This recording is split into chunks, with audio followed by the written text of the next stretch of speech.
मध्य प्रदेश लोक सेवा आयोग के द्वारा आयोजित की जा रही सिविल सेवाओं के लिए साक्षात्कार के क्रम में आज हम अपना अनुभव दूसरे से शेयर करने के लिए आए हैं और इसी क्रम में अखिलेश पांड्या जी आपसे अपने अनुभव साक्षात्कार पैनल और उसकी जानकारी साथ ही साथ में अपने तैयारी कैसे की कैसे नहीं की इन सब के बारे में चर्चा करेंगे। तो आइए हम बात करते हैं अखिलेश पांड्या सर से।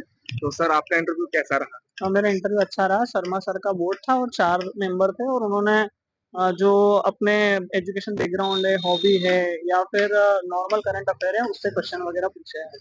तो किसी क्वेश्चन में कोई विशेष ऐसा पॉइंट था जिस पर आपसे काफी डेप्थ में क्वेश्चन किया गया? हाँ, एक कंप्यूटर साइंस में या कह लो मैथ्स में उन्होंने कहा था कि एक फ्लो चार्ट बनाना है, एक फॉर्मूला दिया था n+1/n, n is a integer number, तो उस पे एक फ्लो चार्ट बनाना था और उन्होंने कह दिया कि अगर आपको आता है तो ठीक है वरना आप मना कर दीजिएगा। तो एक थोड़ा सा, बाकी तो जनरल क्वेश्चन थे। एक उन्होंने पूछा था आपने ऐसे कौन सा लिखा, संस्कृति पर ऐसे लिखा है अगर, तो उसके बारे में 4 पॉइंट्स बताइए क्या लिखा है आपने। तो ये बेसिक क्वेश्चन जो है उसमें पूछे गए थे जो थोड़े वर्तमान जो करंट अफेयर्स है उससे रिलेटेड कोई वर्तमान क्वेश्चन? मुझसे ये पूछा है कि अभी जो वॉर्स वगैरह हो रही है वर्ल्ड लेवल पे, तो उसमें सबसे ज्यादा जो है वो स्पेंडिंग कौन सी कंट्री कर रहा है, तो मैंने उसका जवाब दिया यूएसए, जो यूनाइटेड स्टेट्स ऑफ अमेरिका है वो कर रहा है। तो भारत पर इसको लेकर प्रभाव इस नहीं, भारत पर प्रभाव वगैरह की बात उन्होंने नहीं की। इसके अलावा जो मेरी हॉबी है कालिदास ग्रंथावली, उस पर काफी बात चली है। कालिदास ग्रंथावली में उन्होंने काफी श्लोक वगैरह पूछे, फिर उसमें वो श्लोक पूछा कि ये कहाँ का है, क्योंकि मैं उज्जैन से हूँ तो मुझे वो श्लोक पता था तो मैंने उज्जैन का बताया उसमें। इसके अलावा जो है कालिदास की क्या रेलेवेंस है आज के समय में, उससे क्वेश्चन बने। फिर मेरा जो ध्यान या मेडिटेशन करना था तो उससे क्वेश्चन बने कि भाई आत्मा क्या होती है, आप पुनर्जन्म में विश्वास करते हैं कि नहीं करते हैं, हम हमारी डेथ होगी तो उससे शरीर से क्या निकलती है, और आप अगर 1950 में हो तो आप कैसे पता करोगे कि आप कहाँ हो।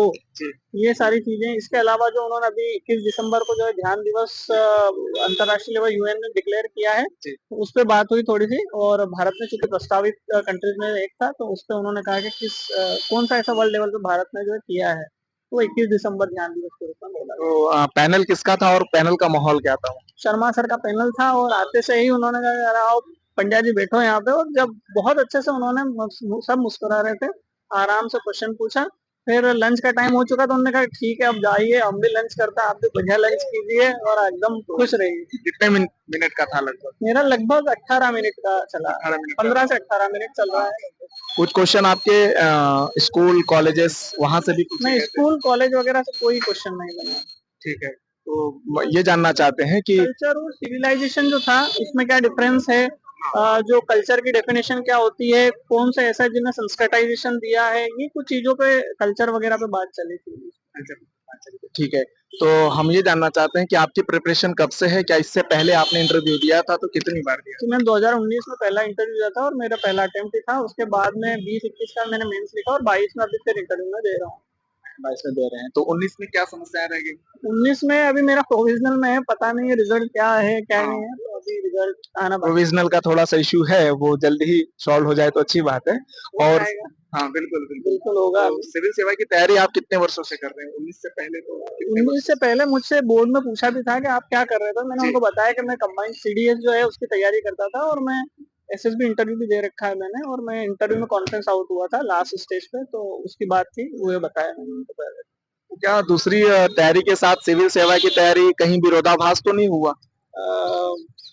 मुझे नहीं लगता है क्योंकि लगभग सारी चीजें एक जैसी ही रहती है, थोड़ा थोड़ा अलग रहता है। जैसे एसएसबी जो है उसमें आपको थोड़ी टेक्निक्स वगैरह अलग होती है, उसके इंटरव्यू की तैयारी अलग होती है, और यहाँ पर इंटरव्यू का कोई ऐसा है नहीं, तो सब एक जैसा ही है मुझे ऐसा लगता है, लेकिन बेसिक चीजें तो अलग होती ही है हर तैयारी की, तो वो करनी पड़ती है। तो आपने तैयारी का कुछ ऐसे 2-4 टिप्स आप बता सकते हैं जो आने वाले जो विद्यार्थी हैं उनके लिए अधिक लाभ हो? देखो ऐसा है, प्रीलिम्स के लिए तो आपको मॉक देने चाहिए, बहुत सारे जो टेस्ट है वो। Mock test. मेंस के लिए आपको बहुत आंसर राइटिंग करनी चाहिए, और इंटरव्यू के लिए बहुत बोलना चाहिए। तो क्या ये सिविल सेवा में आने से पहले अपने व्यक्तित्व डेवलपमेंट की, जैसा आपने बात की कि बहुत बोलना चाहिए या बातचीत करना चाहिए, विचार विमर्श करना चाहिए, तो ये आपको माहौल कहाँ से मिला? जैसे आप मेरे साथ में कुछ फ्रेंड्स है जैसे वो खड़े हुए हैं, अब मैं इनके साथ ही मॉक दिया मैंने। अच्छा। बहुत सारे इन्होंने मॉक लिए, 2 और मेरे फ्रेंड है, अब मैं रोज 2 से 3 लोगों से बात करता ही था 20-20 मिनट, तो उससे प्रैक्टिस हो जाती है बोलने की।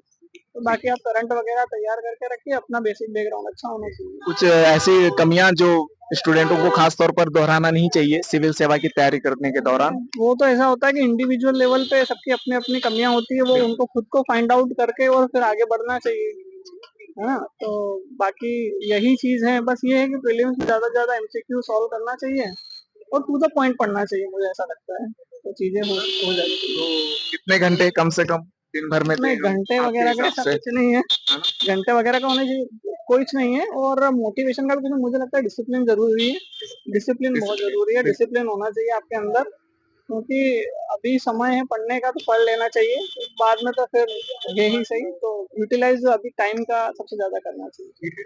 आशा करते हैं कि इस बार आप जरूर सफल हो।